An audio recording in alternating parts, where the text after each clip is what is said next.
Greetings, my brothers and sisters of Tartaria. Welcome to Quest for Tartaria. Alright guys, so last time we talked about the Scythians, and I've been meaning to get more videos going, and I've got like 4 videos in mind right now, but I'm really just going to have to try to wing this one. We are going to go over Scythian artifacts and stuff, and then we'll kind of see where we go from there. It'll be kind of a surprise. Alright, let's go. So we got this migration right here, 575 to 525 BC. The Scythians migrated to Arsareth, I guess. Yeah, that name's important. It's the actual name of the Scythians, and they're coming from here, you know.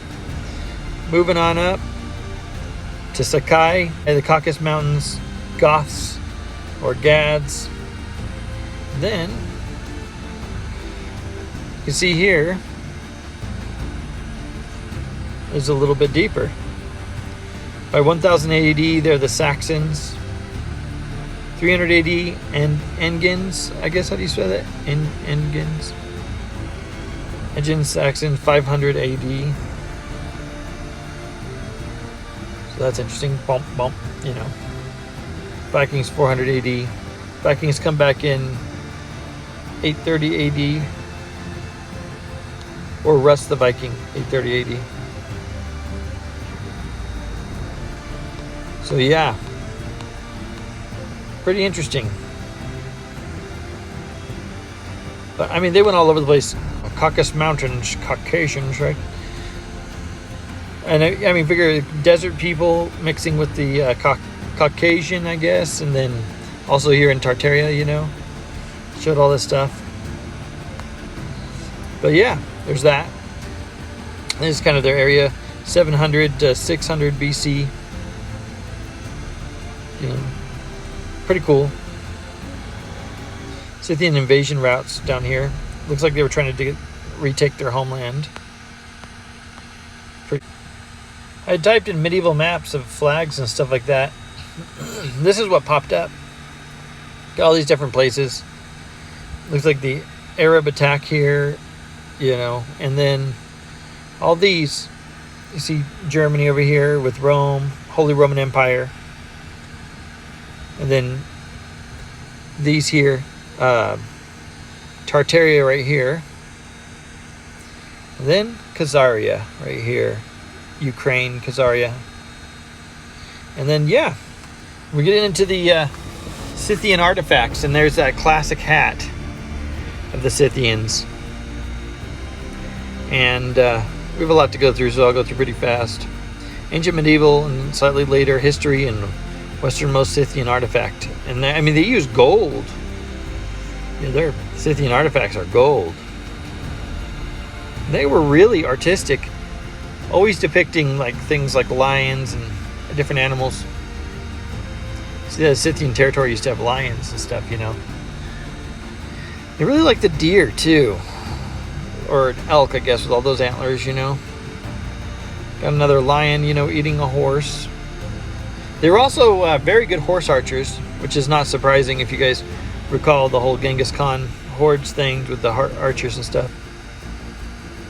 More Scythian style, you know, stuff. Find somebody over here. You'll notice I look like Scythian and Scythian because on here, because you know he's got that classic archer thing. There are a lot of creatures on this. A lot of griffins and stuff too, guys. Tartaria griffins much?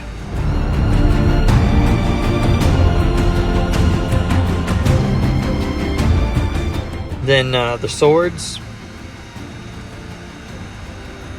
I mean, really interesting. A lot of gold work. A lot of artwork too. I mean, look at the details. Yeah, I mean, look at this stuff. This one's in a British museum. I mean, they had a lot of detail in their artifacts here. I mean, gee, Christmas. And that's a big eagle that can sit there and pick up an entire, you know, animal like that. What is that? I mean, is that kind of like a big old yak or whatever? Gee, minis. Well, that's interesting. Maybe it was two nations, symbolizing the eagles taking this other nation out or something, like the gulls or something. And then, yeah, I mean, lots of detail in their art. Griffins is a big one. They always have depictions of griffins, and of course that links them to our Tartaria. Then, yeah, right here, a couple of griffin-looking dragon creatures, I'm thinking griffins, attacking a horse. Imagine if there we had griffins to deal with back in the day, guys. Holy cow. That'd be crazy. I mean, just like an extinct animal. Then a couple camels attacking each other, biting each other, I suppose. Dentistry. And you see, like, they've got the bow with the quiver, just like the Tartarians did.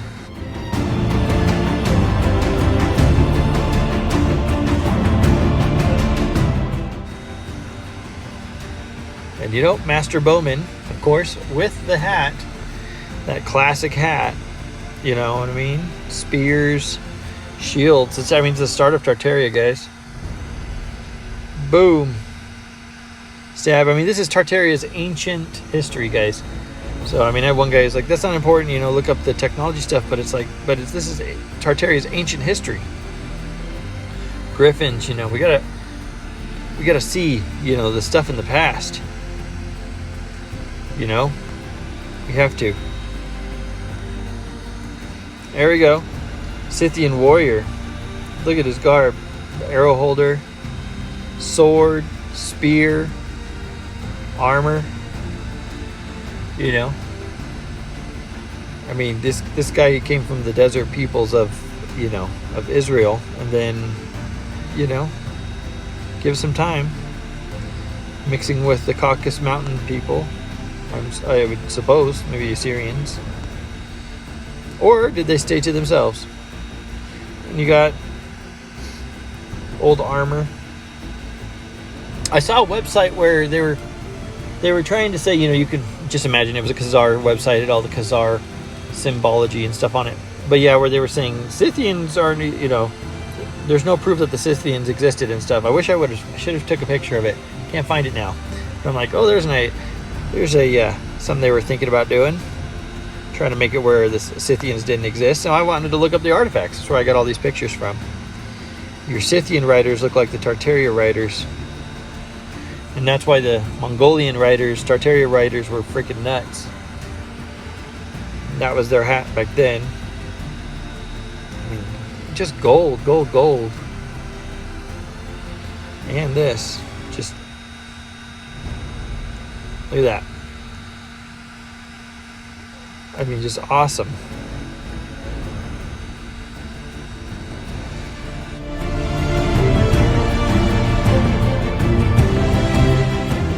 You certainly wouldn't want to mess with these guys if they had a big old tall hat like this, you know what I'm saying? Yeah, you wouldn't want to mess with those guys. He's got a tall hat.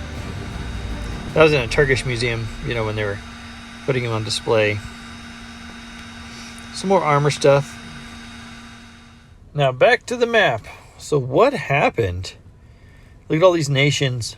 And what year would have this have been? With the, if this map is true, of course. With the Arabian occupation over here. And it must have been before the year 1100. Or, right before. I'm not sure. Right before. Because, remember Genghis Khan, 1100, conquered all the way over to Egypt and then liberated Africa. And conquered the Mohammedans or whatever, and and then started to set their sights towards Europe, because of all the junk that was happening in Europe, I'm sure. But who was causing all the problems in Europe? So yeah, we got to figure that out. The Khazarians, where I put my money on, and I'll have to show you guys some videos on that. So let's start this off at Revelation 2:9. I know your works, tribulation and poverty, but you are rich, and I know the blasphemy of those who say they are Jews and are not, but are a synagogue of Satan. And then, Revelation 3:9. Indeed, I will make those of the synagogue of Satan who say they are Jews and are not, but lie indeed. I will make them come and worship before your feet, and to know that I have loved you, because you have kept my commands to persevere. I also will keep you from the hour of trial which shall come upon the whole world to test those who dwell on the earth. See that, guys? Get faithful now. Get a relationship now, because you have kept my command to persevere. I also will keep you from the hour of trial which shall come upon the whole world to test those who dwell on the earth. They do indeed lie. Now, don't hate the Jews, seriously, but the Khazars.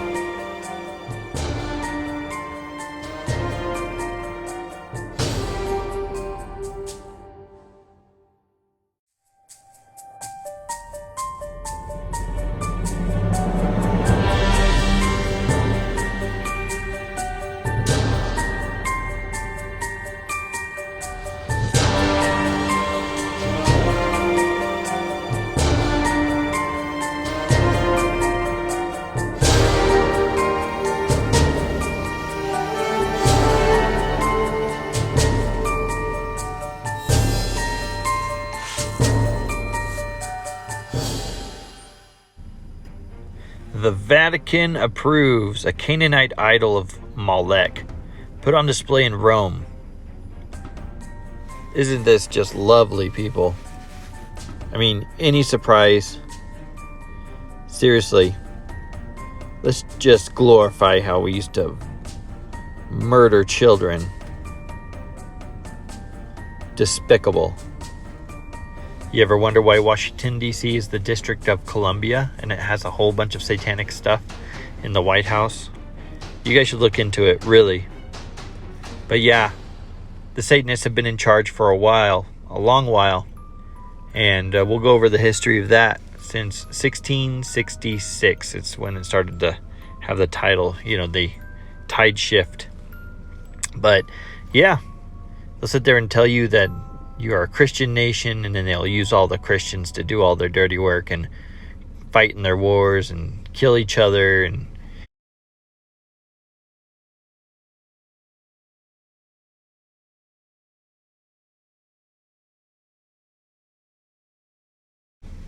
work in their factories and yeah. Let's see what the Bible says about us. See right here, 1 Thessalonians 4:11 through 12. Make it your goal to live a quiet life, minding your own business and working with your hands, just as we instructed you before. Then people who are not believers will respect the way you live, and you will not need to depend on others. He's wanting us to be self-sufficient, guys. He wants us to prepare. Right here, I highlighted this one. Proverbs 27:12. A prudent person foresees danger and takes precautions. The simpleton goes blindly on and suffers the consequences. So right there, guys, the simpleton is ignorant. They're in denialism, so they're denying everything because it makes them feel better. But just, can you imagine in Noah's day when he spent 500 years just trying to wake the people up? I believe it was 500.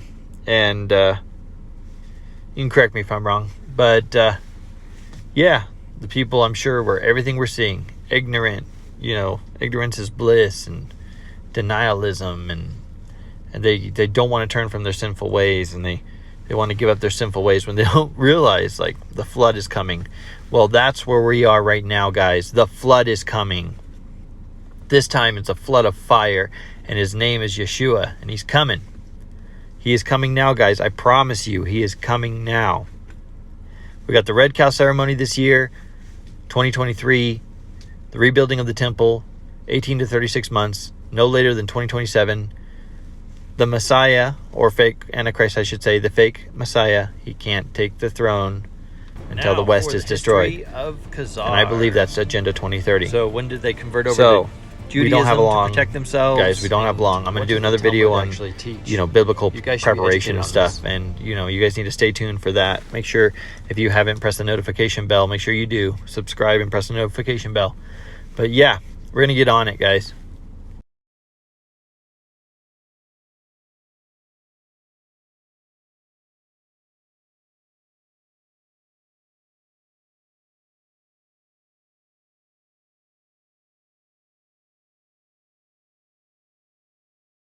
Codified their oral traditions into the Babylonian Talmud, the written form of that oral tradition which Jesus so bitterly rebuked.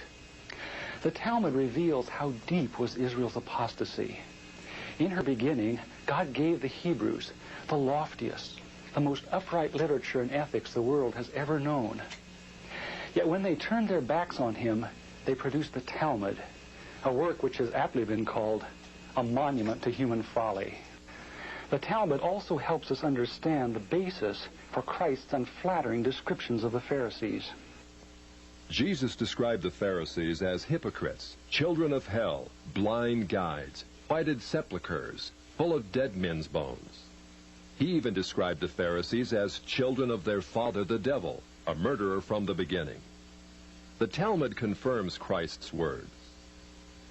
In the Talmud, in Treatise Sanhedrin, an extensive passage describes the right of the Pharisee to kill anyone, just as long as he did so indirectly.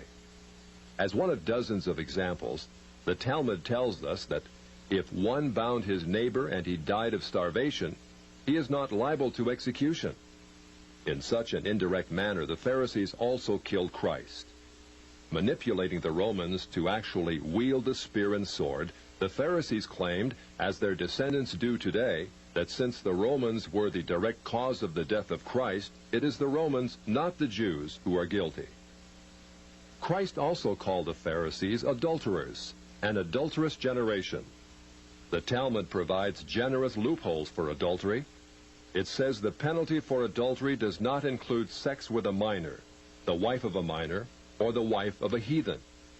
The Talmud also encourages seduction of unwed adolescent girls called designated bondmaids.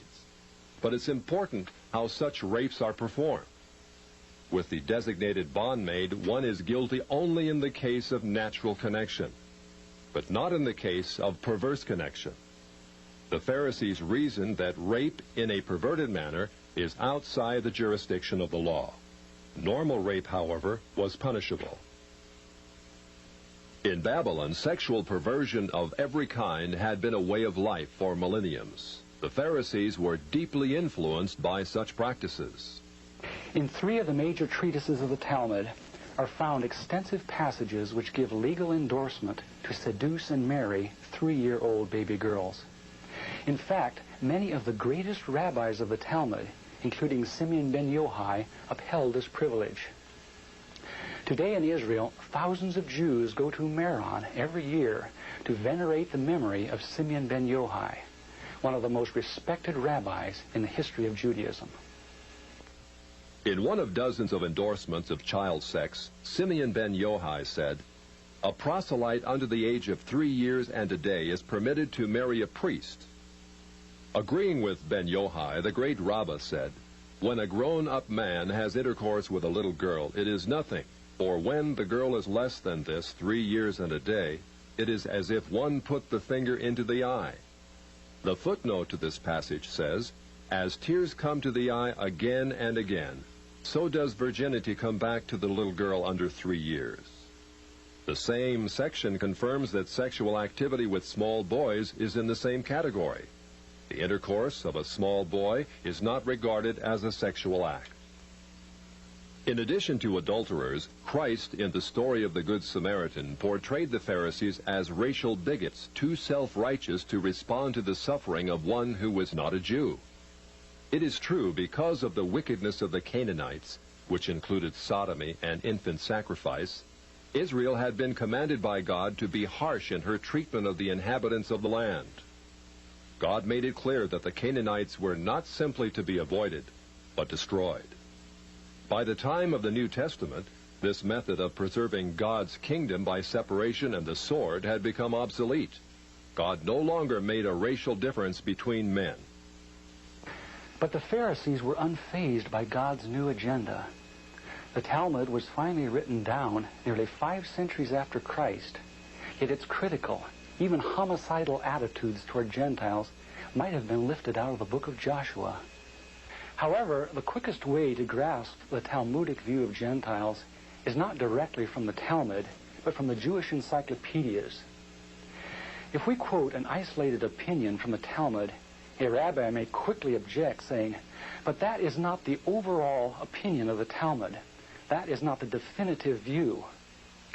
What the Jewish encyclopedia provides us is a definitive overview of perhaps hundreds of rabbinic statements on any subject, giving us accurate summaries of what the Talmud generally teaches. In its article on Gentiles, the Jewish Encyclopedia begins to define what makes a Jew so different from a Gentile. According to the rabbis, only Israelites are men. Gentiles they class not as men, but as barbarians. Since Gentiles are not men in the fullest sense, so the Gentile is not a neighbor of a Jew. Further, since Gentile laws were too crude to admit of reciprocity, meaning too crude to be taken seriously, the Gentile was forever beneath the Jew. Gentiles were outlawed by God from the beginning, and thus had no property rights. The Almighty offered the Torah to the Gentile nations also, but since they refused to accept it, he withdrew his shining legal protection from them and transferred their property rights to Israel, who observed his law. Since the Talmud outlawed the child, or issue of a Gentile, as that of a beast, a Gentile had as little legal rights in a Jewish court as did an animal. The Talmud states that if a Gentile sue an Israelite, the verdict is for the defendant, the Israelite. Conversely, if the Israelite is the plaintiff, he obtains full damages. Because the Talmud conspires against Gentiles, if a Jew was ever caught telling a Gentile what the Talmud really says, such a person deserves death. So vile was the nature of a Gentile that the great Simeon ben Yohai said, "The best among the Gentiles deserves to be killed. The best of snakes ought to have its head crushed." Jews, however, are exalted beings in the Talmud, worthy of praise. Christ described the Pharisee who blessed himself, saying, "I thank thee, Lord, that I am not as other men." An eminent Talmudic rabbi says the same. "Blessed be thou, who hast not made me a Goy, or Gentile." There is a special antagonism between the Talmud and Jesus. The Talmud attacks him everywhere it can, even his mother. Mary, the Talmud says, was a whore who mated with carpenters. She who was the descendant of princes and governors played the harlot with carpenters. It naturally followed that the scribes declared Christ to be a bastard. In its article on Jesus, the Jewish Encyclopedia says that Jewish writings defame Christ. It is the tendency of all these sources to belittle the person of Jesus by ascribing to him illegitimate birth, magic, and a shameful death. Jesus, according to this article, was considered one of the 3 worst enemies of Judaism who came to an ignoble end. The Talmud says they subjected him to 4 deaths: stoning, burning, decapitation, and strangling. The Talmud also says he is now in hell, punished with boiling hot excrement. What is Christ's advice as he speaks to us out of hell? The Jewish Encyclopedia quotes Jesus as telling us above all to bless the Jews. He says, "Further their well-being. Do nothing to their detriment. Whoever touches them touches even the apple of his eye." Christians, as followers of the false prophet Jesus, also deserve death. The Jewish Encyclopedia again recaps the Talmud's position. A Gentile observing the Sabbath deserves death. It says the Talmud's hatred was probably directed against the Christian Jews. These Judeo-Christians, evasively called Min, Minit, or minim, were considered by the rabbis to be the most dangerous form of heretics of ancient times. The New Testament Gospels were writings which the rabbis considered more dangerous to the unity of Judaism than those of the pagans. A Talmudic rabbi said, "The writings of Christians deserve to be burned, for paganism is less dangerous than minute or Christianity." The Jewish Encyclopedia, in its article on Min, continues to illustrate the Talmudic hatred of Christianity. Again, we must remember, minim usually indicates the Judeo-Christians. It was forbidden to partake of meat, bread, or wine with the Christian. Scrolls of the law, tefillin, and mezuzot written by a Christian were burned. An animal slaughtered by a Christian was forbidden food. The relatives of the Christian were not permitted to observe the laws of mourning after his death, but were required to assume festive garments and rejoice. The testimony of a Christian was not admitted in evidence in Jewish courts, and an Israelite who found anything belonging to one who was a Christian was forbidden to return it to him. The Pharisees, through their Talmud, thus gave the Jews an ethic which encouraged bigotry and isolation. But it did worse than that. It invited persecution. By the 11th century, the inhabitants of Babylon, growing weary of the self-righteousness and dishonesty of the Jews, expelled them to the west. Migrating across North Africa and Central Europe, the great majority of Jews who had lived in Babylon for almost 1,600 years now began to find their destinies in the cities of the West. Yet in coming to the West, Jews found their Now let's Christian begin neighbors at the extremely beginning. intolerant of the antisocial Figure out where the deviations Rothschild Jews had family taken comes for granted from. in Babylon. And In we order will to survive, find out they it come was from necessary to Khazaria, abandon such but Babylonian also traditions. Khazaria But that was not as is easy as responsible it for the sounds. creation of an For Antichrist 1,000 in the years, 1600s. Pharisees had commanded such Keep watching, guys. deviations. Most Jews could not bring themselves to defy the authority of the Pharisees.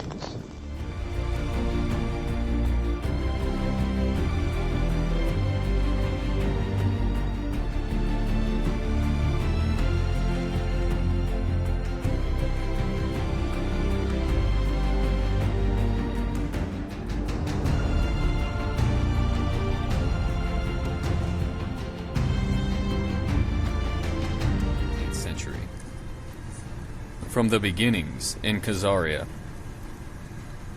In this book, the presence of the Jews in Russia prior to 1772 will not be discussed in detail. However, for a few pages, we want to remember the older epochs. One could begin that the paths of Russians and Jews first crossed in the wars between the Kievan Rus and the Khazars, but that isn't completely right, since only the upper class of the Khazars were of Hebraic descent, the tribe itself being a branch of the Turks that had accepted the Jewish faith. If one follows the presentation of J.D. Bruscu's, respected Jewish author of the mid-20th century, a certain part of the Jews from Persia moved across the Derbent Pass to the lower Volga, where Atil, west coast of the Caspian on Volga Delta, the capital city of the Khazarian Khanate, rose up starting 724 AD. The tribal princes of the Turkish Khazars, at the time still idol worshippers, did not want to accept either the Muslim faith, lest they should be subordinated to the Caliph of Baghdad, nor to Christianity, lest they come under vassalage to the Byzantine emperor. And so the clan went over to the Jewish faith in 732. But there was also a Jewish colony in the Bosporan kingdom on the Taman Peninsula at the east end of the Crimea, separating the Black Sea from the Sea of Azov, to which Hadrian had Jewish captives brought in 137 after the victory over Bar Kokhba. Later, a Jewish settlement sustained itself without break under the Goth and Huns in the Crimea, especially Kaffa, Theodosia, remained Jewish. In 933, Prince Igor, 912 to 945, Grand Prince of Kiev, successor of Oleg, regent after death of Ryurik, founder of the Kiev Kingdom in 862, temporarily possessed Kerch, and his son, Sviatoslav, Grand Prince 960 to 972, wrested the Don region from the Khazars. The Kievan Rus already ruled the entire Volga region, including Atil in 909, and Russian ships appeared at Samander, south of Atil on the west coast of the Caspian. Descendants of the Khazars were the Kumyks in the Caucasus, in the Crimea.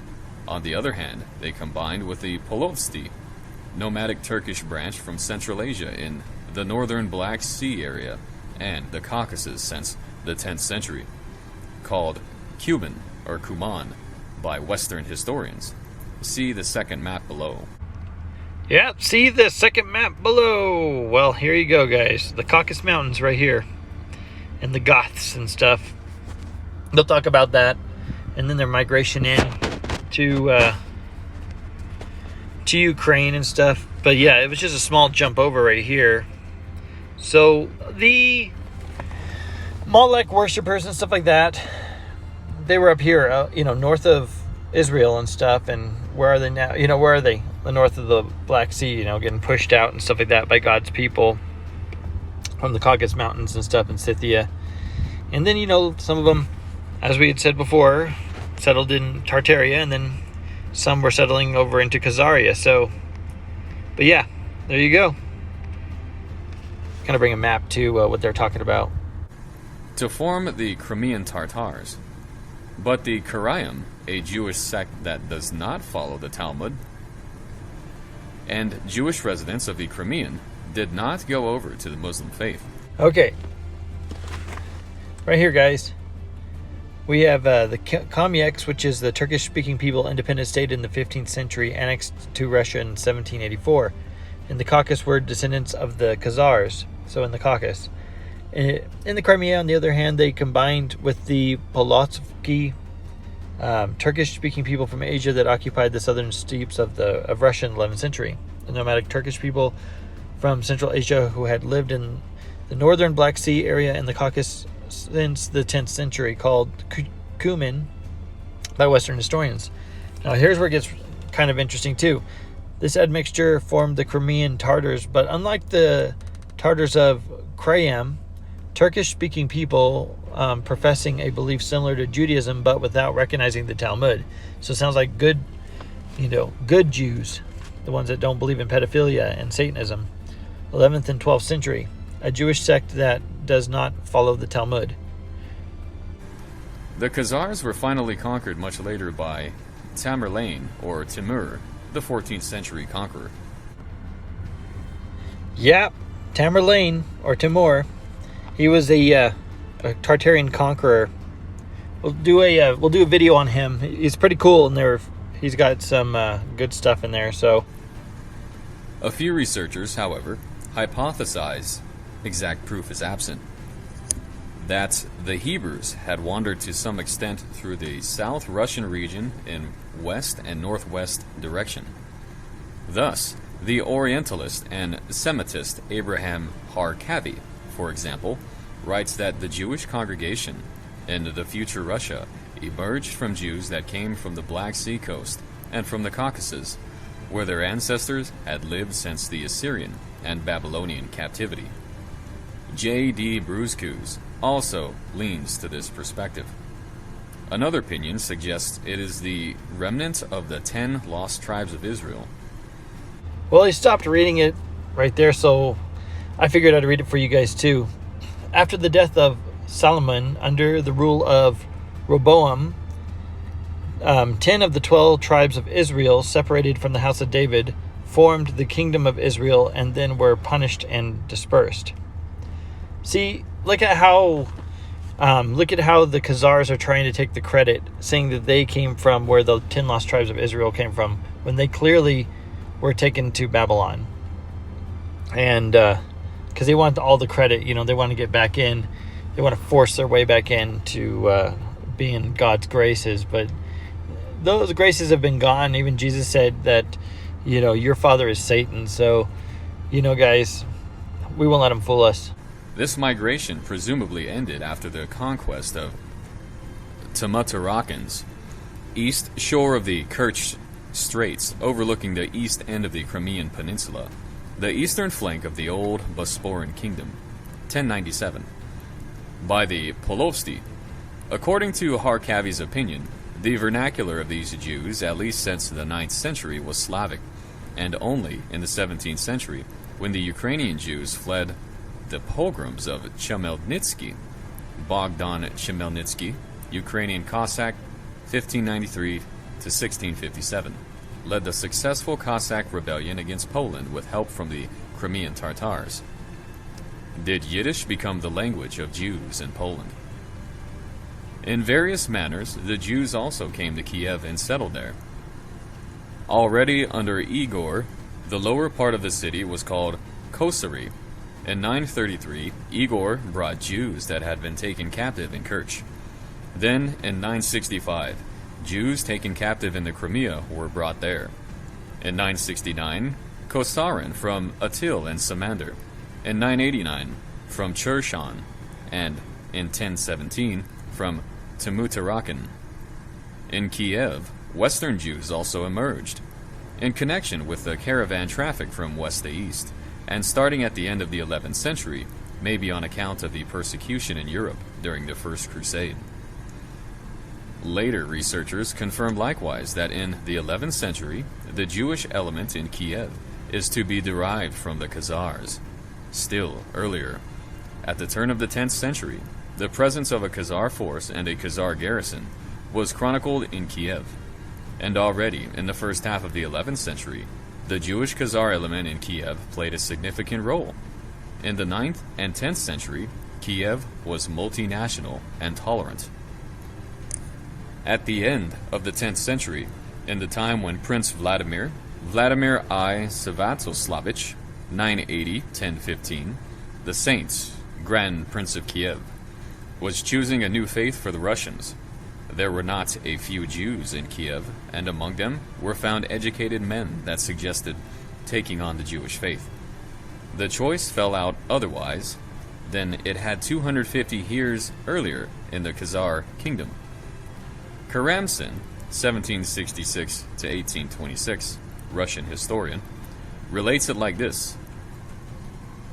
After he, Vladimir, had listened to the Jews, he asked where their homeland was. In Jerusalem, answered the delegates. But God has chased us in his anger and sent us into a foreign land. And you, whom God has punished, dare to teach others? Said Vladimir. We do not want to lose our fatherland like you have. After the Christianization of the Rus, according to Bruskus, a portion of the Khazar Jews in Kiev also went over to Christianity, and afterwards, in Novgorod, perhaps one of them, Luka Zidyata, was even one of the first bishops and spiritual writers. Christianity and Judaism, being side by side in Kiev, inevitably led to the learned zealously contrasting them. From that emerged the work significant to Russian literature, Sermon on Law and Grace, by Hilarion, first Russian metropolitan, middle 11th century, which contributed to the settling of a Christian consciousness for the Russians that lasted for centuries. The polemic here is as fresh and lively as in the letters of the apostles. In any case, it was the first century of Christianity in Russia. Yeah, well, we got it right here. And you, whom God has punished, dare to teach others? We do not want to lose our fatherland like you have. Was this the Khazars, debating the Jewish leaders at the time? It's pretty interesting because I'll show you in more stuff. You'll be able to relate with all this stuff too. But what that was like in the 900s, year 1000, and then the Russians turned Christian, and then this area gets invaded by Timur or Tamerlane, in the 1200s, I believe. But don't quote me on that quite yet, but we'll figure that out. But anyway, let's continue. For the Russian neophytes of that time, the Jews were interesting, especially in connection to their religious presentation, and even in Kiev there were opportunities for contact with them. The interest was greater than later in the 18th century, when they again were physically close. Then, for more than a century, the Jews took part in the expanded commerce of Kiev. In the new city wall, completed in 1037, there was the Jews' Gate, which closed in the Jewish quarter. The Kiev Jews were not subjected to any limitations, and the princes did not handle themselves hostilely, but rather indeed vouchsafed to protect them, especially Svyatopolk Izyaslávich, Prince of Novgorod, from 1078 to 1087, Grand Prince of Kiev from 1093 to 1113. Since the trade and enterprising spirit of the Jews brought the princes financial advantage. In 1113, Vladimir, later called Monomach, out of qualms of conscience even after the death of Svyatopolk, hesitated to ascend the Kiev throne prior to one of the Svyatoslaviches, and exploiting the anarchy, rioters plundered the house of the regimental commander Putiata and all Jews that stood under the special protection of the greedy Svyatopolk in the capital city. One reason for the Kiev revolt was apparently the usury of the Jews, probably exploiting the shortage of money of the time. They enslaved the debtors with exorbitant interest. For example, there are indications in the statute of Vladimir Monomach that Kiev moneylenders received interest up to 50% per annum. In Karamsin, therein appeals to the chronicles and an extrapolation by Basil Tatichev, 1686 to 1750, student of Peter the Great, first Russian historian. In Tatishchev, we find, moreover, afterwards, they clubbed down many Jews and plundered their houses, because they had brought about many sicknesses to Christians, and commerce with them had brought about great damage.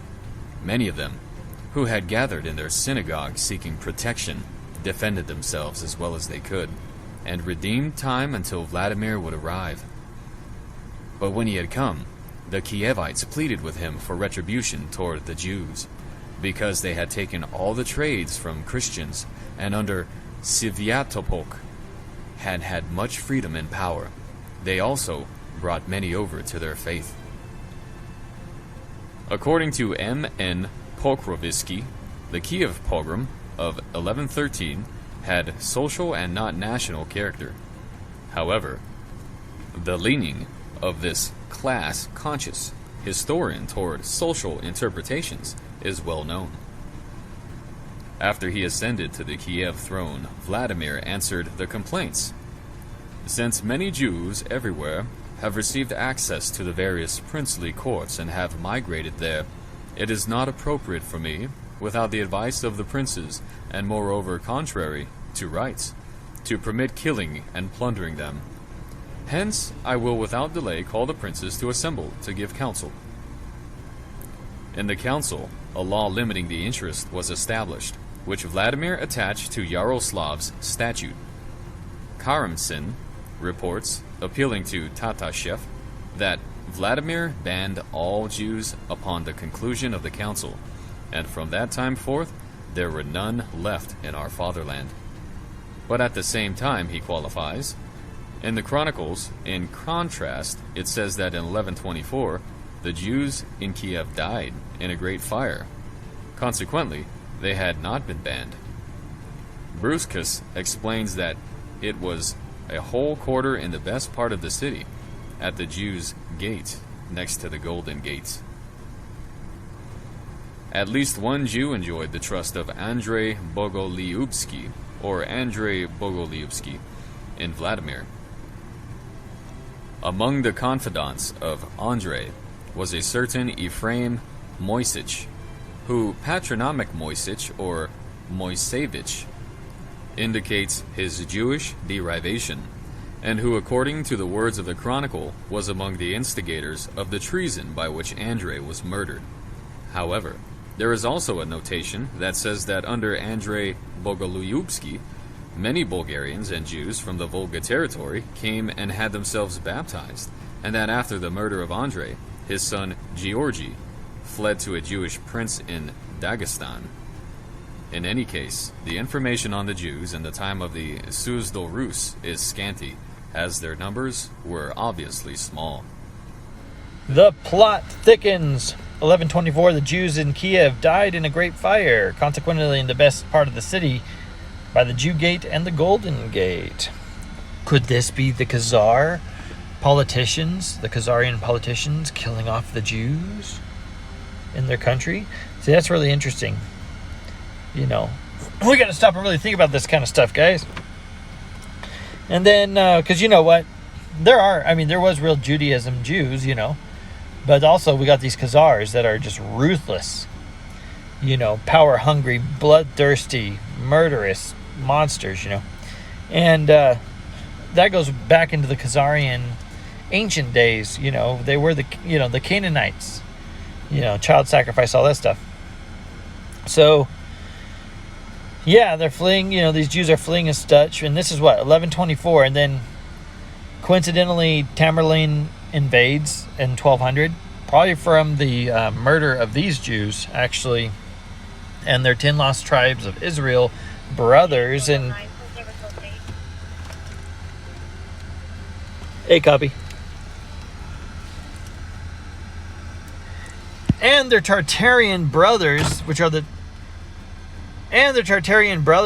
10 lost tribes of Israel, come to get retribution for that.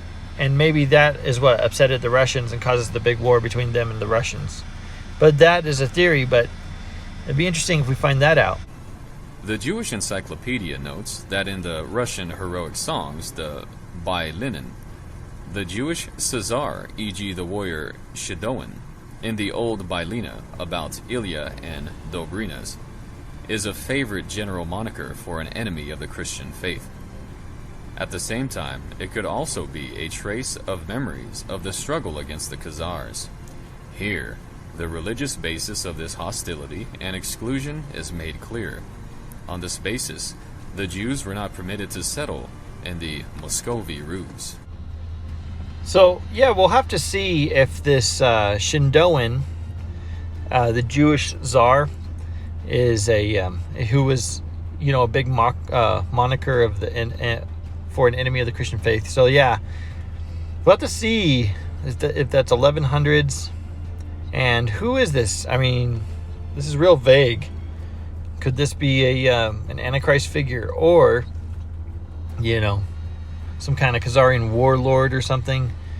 And, you know, why did right after this, the invasion of the Tartars, you know, 1239 and such. So, yeah, interesting. The invasion of the Tatars portended the end of the lively commerce of the Kievan Rus, and many Jews apparently went to Poland.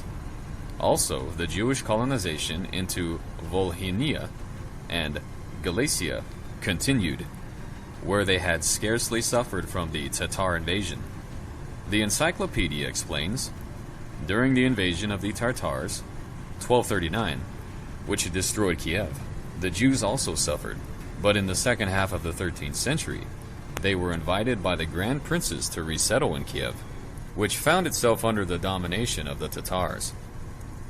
On account of these special rights, which were also granted the Jews and other possessions of the Tatars, envy was stirred up in the town residents against the Kiev Jews.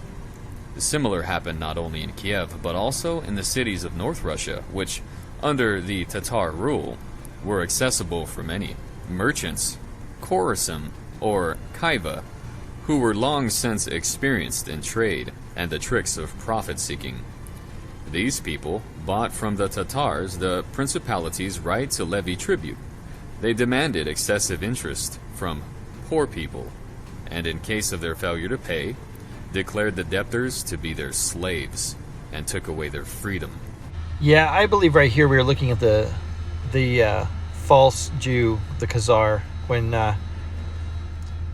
you know, these were a people, you know, separate from the Jews. So if we take a little step back, it was ironic, you know, we had the death of the Jews in that rich district, you know, and the Jew Gate and the Gold Gate, and you have the death there. The invasion of the Tartars, 1239. Then the Tartars give kind of dominion back to the Jews, which is interesting because, you know, I'm sure we're talking about Jews, you know, Judea here, not Khazar. Because there's a difference. The Khazars are Turks, and Judea, you know, the Judeans are the actual Jews, real Jews. So, yeah. And I'm thinking they were looking at them as their brothers, you know, the brothers of Israel kind of thing, you know, brothers in Israel, fellow brothers of Abraham or something. So that's another interesting thought. The Tartars being the 10 lost tribes of Israel, and they're like, you know, that's not proven and blah, blah, blah. And it's interesting that they're treating the Jews good over here, you know what I mean? But yeah, then some other Jews of Kiev, Kieva Jews, and they're, you know, they are getting tributes from the people there. They're demanding excessive interest from the poor people, and in the case of a failure to pay, declares the debtors to be their slaves, you know. Man, those slave owners. The residents of Vladimir, Suzdal, and Rostov finally lost their patience and rose up together at the pealing of the bells against these usurers. A few were killed and the rest chased off. A punitive expedition of the Khan against the mutineers was threatened, which however was hindered via the mediation of Alexander Nevsky.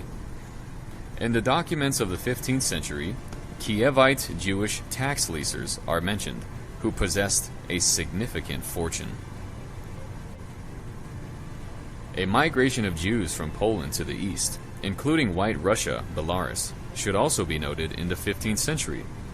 There were lessers of tolls and other assessments in Minsk, Polotsk, and Smolensk, although no settled congregations were formed there. After the short-lived banishment of the Jews from Lithuania, 1496, the eastward movement went forth with particular energy at the beginning of the 16th century. The number of Jews that migrated into the Muscovy Rus was insignificant, although influential Jews at that time had no difficulties going to Moscow. Toward the end of the 15th century, in the very center of the spiritual and administrative power of the Rus, a change took place, though barely noticed, could have drawn an ominous unrest in its wake, and had far-reaching consequences in the spiritual domain. It had to do with the Judaizing heresy. Saint Joseph of Volokolmosk, 1439 to 1515, who resisted it, observed, "Since the time of Olga and Vladimir, the God-fearing Russian world has never experienced such a seduction." According to Kramson, it began thus. The Jew Zechariah, who in 1470 had arrived in Novgorod from Kiev, figured out how to lead astray two spirituals, Dionys and Alexei. He assured them that only the law of Moses was divine. The history of the Redeemer was invented. The Messiah was not yet born. One should not pray to icons, etc. Thus began the Judaizing heresy. Sergei Solovyoy, 1820 to 79, great Russian historian, explains on this, that Zechariah accomplished it with the aid of 5 accomplices who were also Jewish, and that this heresy obviously was a mixture of Judaism and Christian rationalism that denied the mystery of the Holy Trinity and the divinity of Jesus Christ. The Orthodox priest Alexei called himself Abraham. His wife he called Sarah, and along with Dionys corrupted many spirituals and lay. But it is hard to understand how Zechariah was able to easily increase the number of his Novgorod pupils, since his wisdom consisted entirely and only in the rejection of Christianity and the glorification of Judaism. Probably Zechariah seduced the Russians with the Jewish Kabbalah, a teaching that captured curious ignoramuses, and in the 15th century was well known, when many educated men sought in it the solution to all important riddles of the human spirit. The Kabbalists extolled themselves. They were able to discern all secrets of nature, explain dreams, prophesy the future, and conjure spirits. J. Gessen, a Jewish historian of the 20th century, represents in contrast the opinion. It is certain that Jews participated neither in the introduction of the heresy nor its spread, but with no indication of its sources.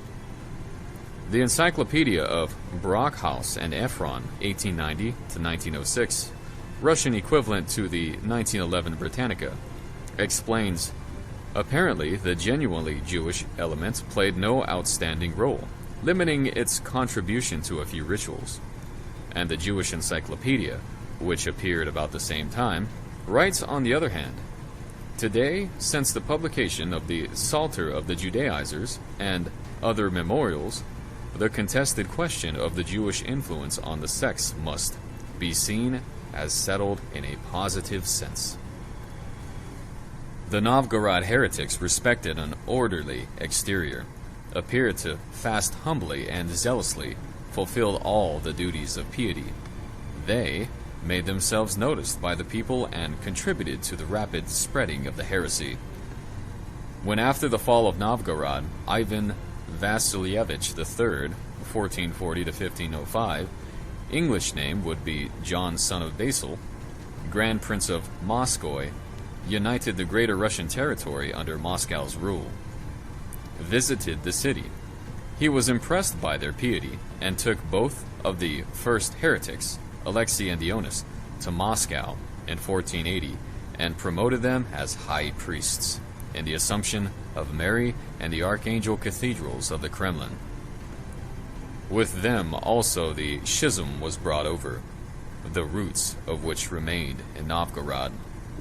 Alexei found special favor with the ruler and had free access to him, and with his secret teaching, enticed not only several high spirituals and officials, but moved the Grand Prince to appoint the Archimandrite, or the head of abbot in the Eastern Orthodoxy, Zosima, as a metropolitan, that is, the head of the entire Russian Church.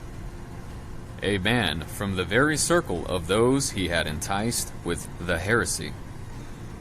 In addition, he enticed Helena to the heresy, daughter-in-law of the Grand Prince, widow of Ivan the Younger, and mother to the heir to the throne, the blessed nephew, Dmitri. The rapid success of this movement, and the ease with which it spread, is astonishing. This is obviously to be explained through mutual interests. When the Psalter of the Judaizing and other works, which could mislead the inexperienced Russian reader and were sometimes unambiguously anti-Christian, were translated from Hebrew to Russian, one could have assumed that only Jews and Judaism would have been interested in them. But also, the Russian reader was interested in the translations of Jewish religious texts. And this explains the success which the propaganda of the Judaizing had in various classes of society. The sharpness and liveliness of this contact reminds of that which had emerged in Kiev in the 11th century.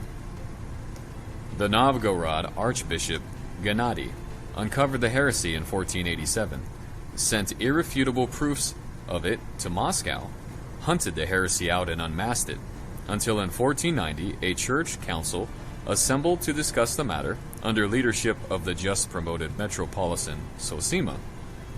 With horror, they heard the complaint of Gennady that these apostates insult Christ and the Mother of God, spit on the cross, call the icons idolatrous images, bite on them with their teeth, and throw them into impure places, believe in neither the kingdom of heaven nor the resurrection of the dead, and entice the weak, while remaining quiet in the presence of zealous Christians.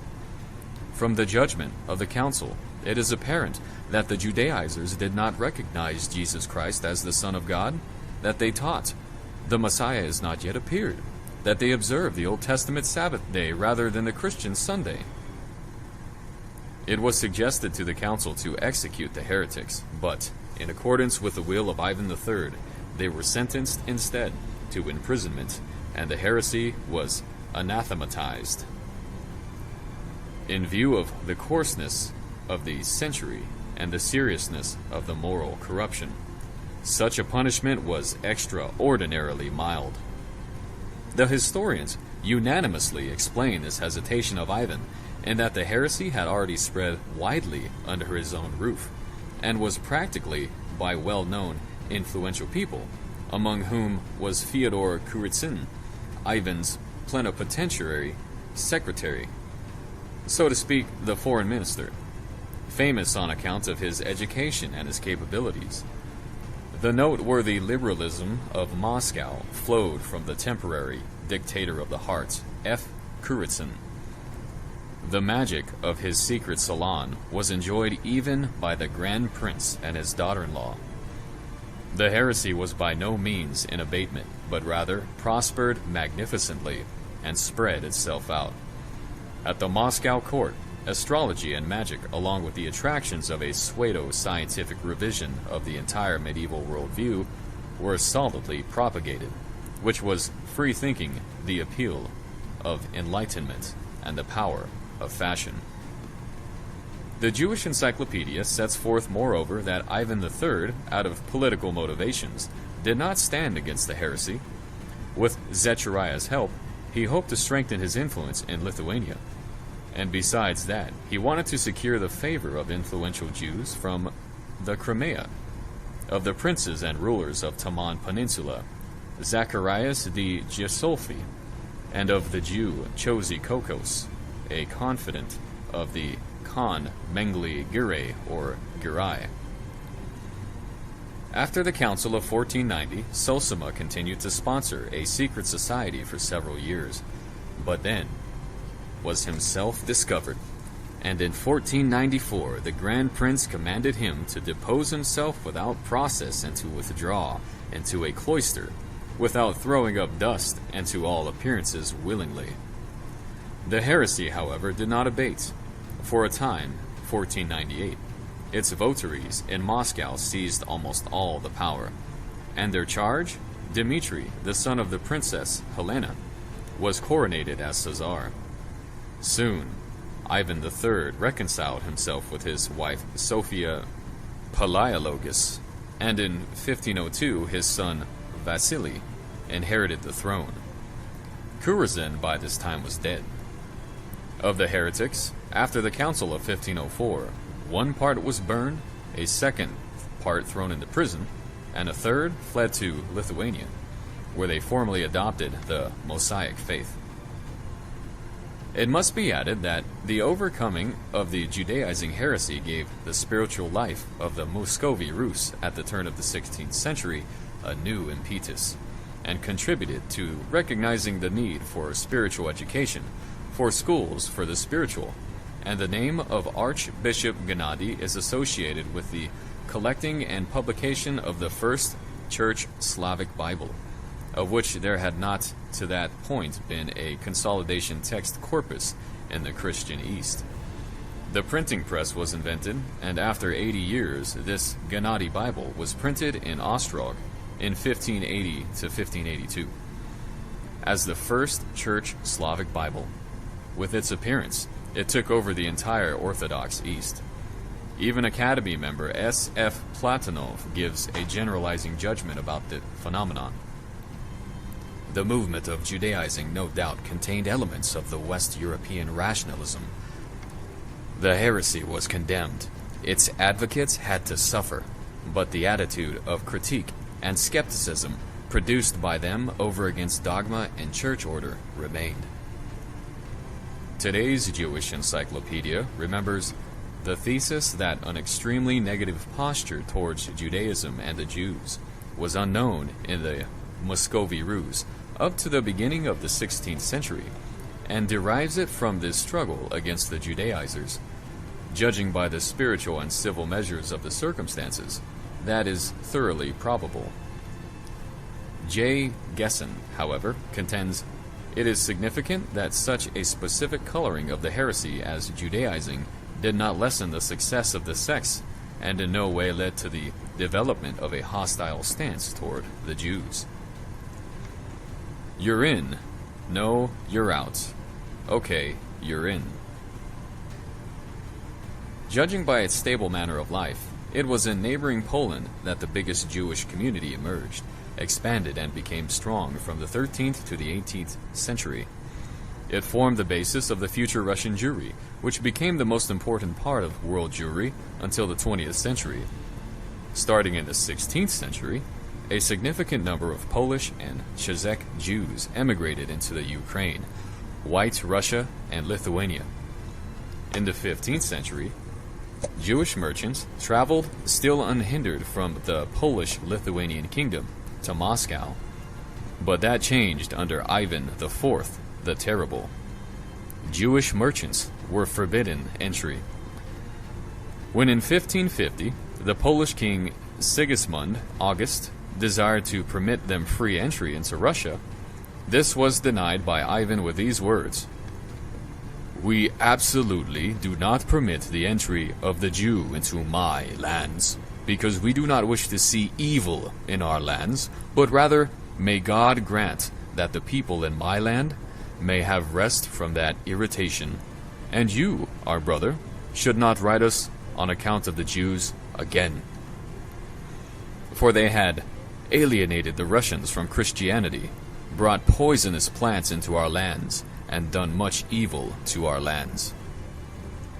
According to a legend, Ivan IV, or Ivan the Terrible, upon the annexation of Polotsk in 1563, ordered all Jews to be baptized in response to complaints of Russian residents against evil things and bullying by Jews, leasers, and others empowered by Polish magnates. Those that refused, apparently about 300 persons, are supposed to have been drowned in his presence in the Dvina. But careful historians, as E.G. J.I. Gessen, do not confirm this version even in moderated form, and do not mention it once. Instead of that, Gessen writes that under the false Dmitri I, 1605 to 1606, both Jews and other foreigners in relatively large number were baptized in Moscow.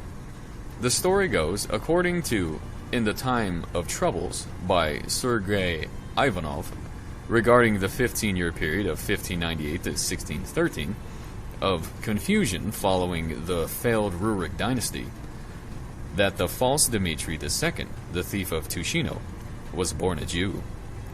The sources give contradictory information regarding the ancestry of the thief of Tushino. Solzhenitsyn relates that after the time of troubles, Jews, like Polish-Lithuanian folk in general, had restricted rights in Russia. There was prohibition of peddling in Moscow, or to travel beyond Moscow at all, but ordinances were contradictory. Mikhail Fyodorovich, Michael, son of Theodore, 1613, became first Romanov chosen as Khazar, did not pursue a principal policy against the Jews. Alexis Mikhailovich, Alexis, son of Michael, Khazar, 1645. No sign of discrimination against Jews in the law book. Free access granted to all cities, including Moscow. During the seizure of Lithuania, as well as later wars, treatment of Jews in captivity was not worse than other foreigners. After the Treaty of Andrusovo in 1667, in which Smolensk and Kiev and the whole eastern bank of the Dnieper River remained Russian, Jews were invited to stay, and many did. Some converted to Christianity, and some of these became heads of noble families. A small number of baptized migrated to a Cossack village on the Don, and a dozen Cossack families descended from them. Samuel Collins, an Englishman residing in Moscow at the time, related that, in a short time, the Jews have in remarkable ways spread throughout the city and court, helped by the mediation of a Jewish surgeon.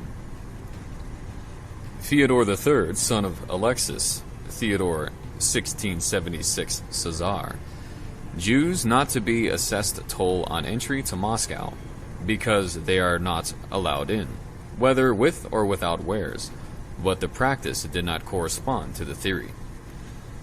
In the first year of Peter the Great, doors were opened to talented foreigners, but not Jews on account of their being rogues and deceivers.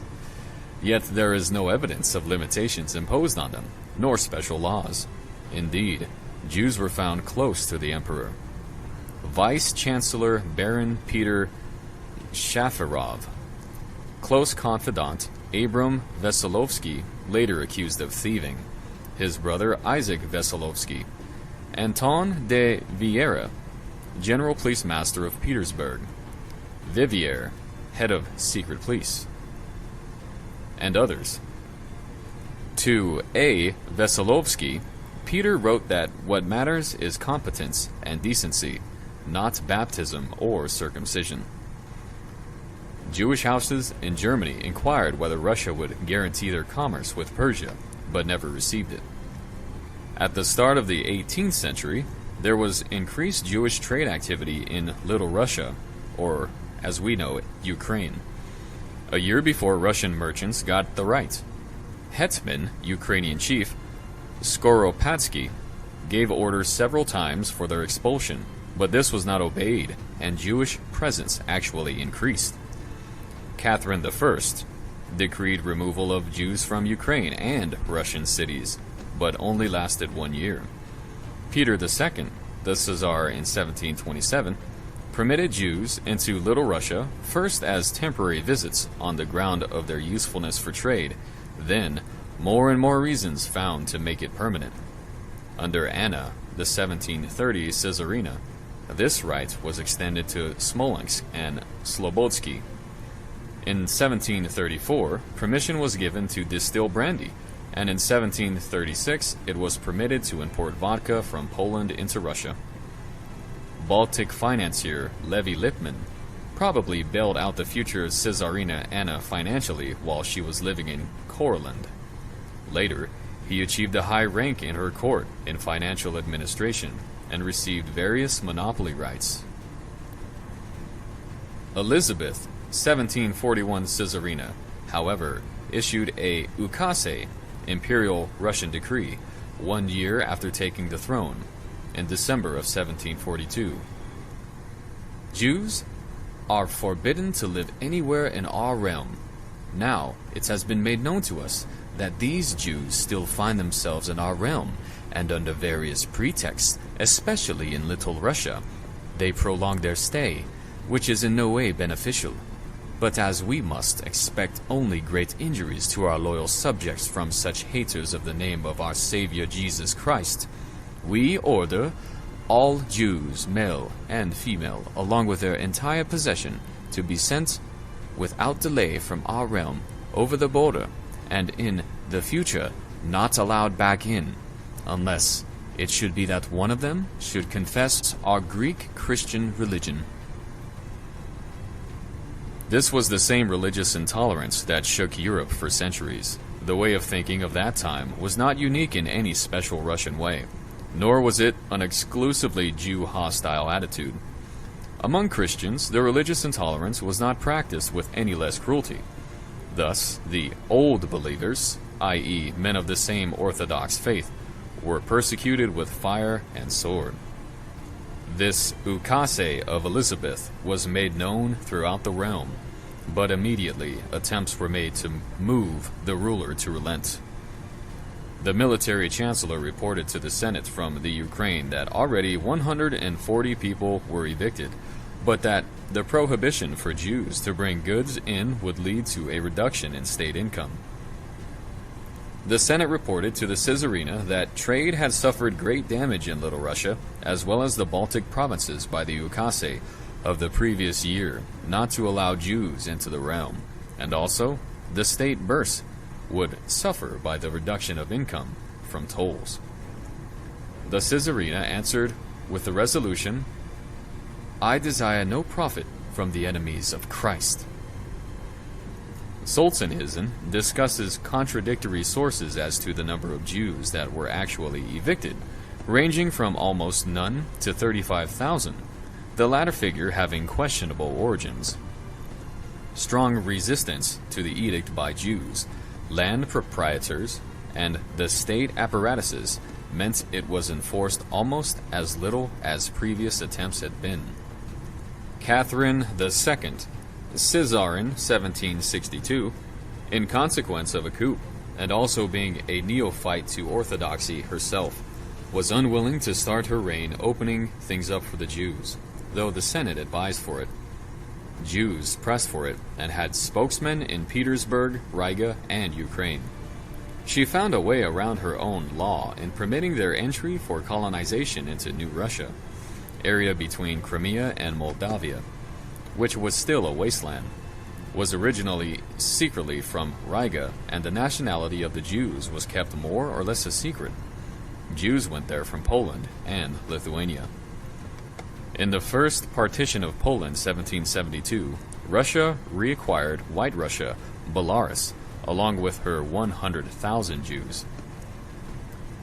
After the 11th century, more and more Jews came into Poland because princes and later kings encouraged all active, industrious people from Western Europe to settle there.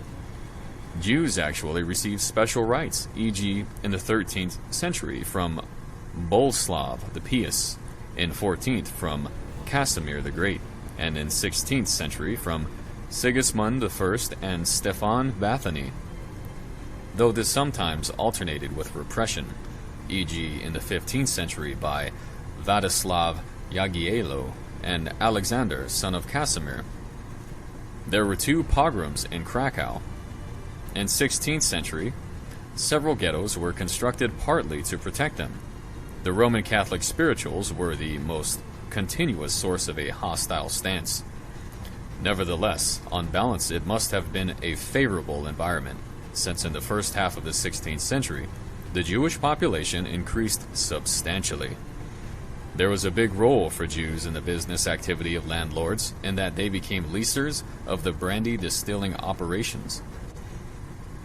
After the Tatar devastation, Kiev in the 14th century came under Lithuania and/or Poland, and in this arrangement, more and more Jews wandered from Podolia and Volhynia into the Ukraine.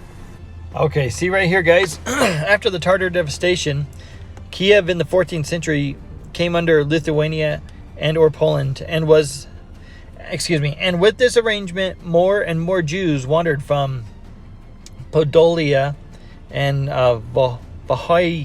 Anyway, we need to find it into Ukraine, so we'll have to figure out where those two are. Into Ukraine, guys. They're New Jerusalem in the regions of Kiev.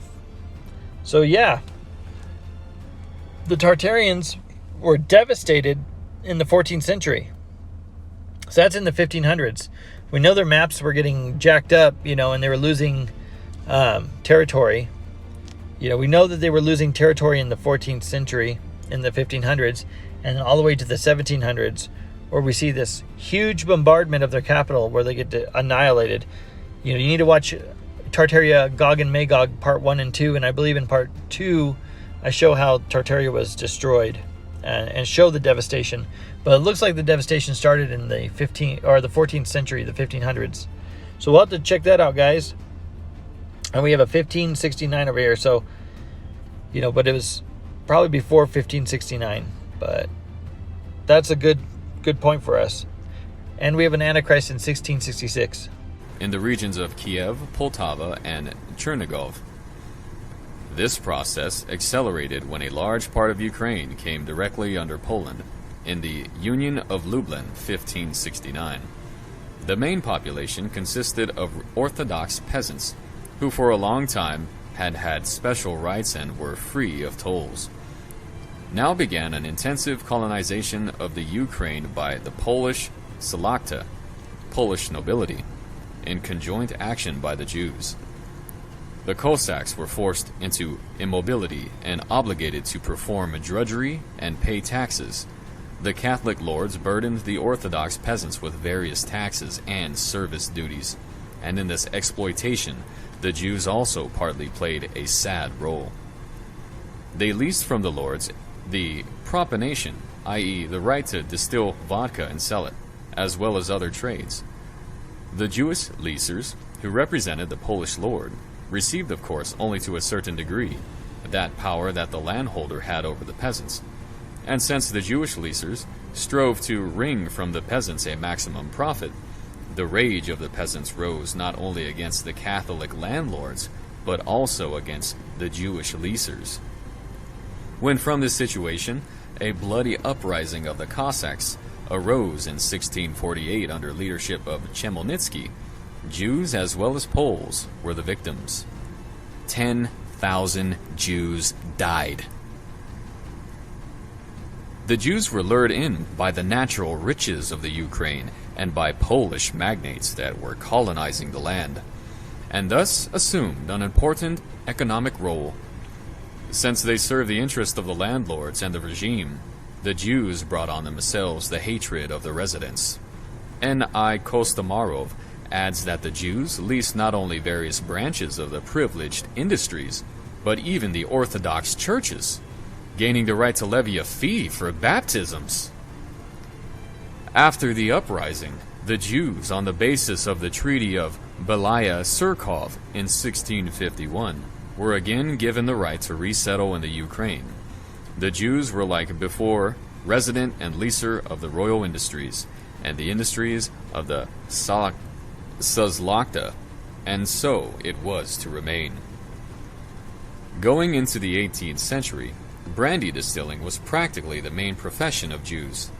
This trade often led to conflicts with the peasants, who sometimes were drawn into the taverns, not so much because well-to-do, but on account of their poverty and misery. Included among the restrictions placed on the Polish Jews in response to demands of the Catholic Church was the prohibition against Jews having Christian house servants. Because of the recruitment coupled with the state tax increases in neighboring Russia, not a few refugees came to Poland, where they had no rights. In the debates of Catherine's Commission for reworking a new law code, 1767 to 1768, one could hear that in Poland, already a number of Russian refugees are servants to Jews.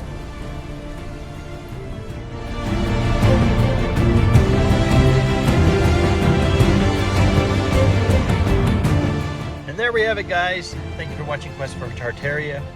Like and subscribe to the channel. Hit the notification bell for the next video. In the next video, we are going to dig deeper and we are going to show you exactly who these guys are and how they relate to Revelation. It's going to be exciting, guys. So make sure you guys keep coming back to Quest for Tartaria, and I'd like to see your comments. All right. See you guys. God bless.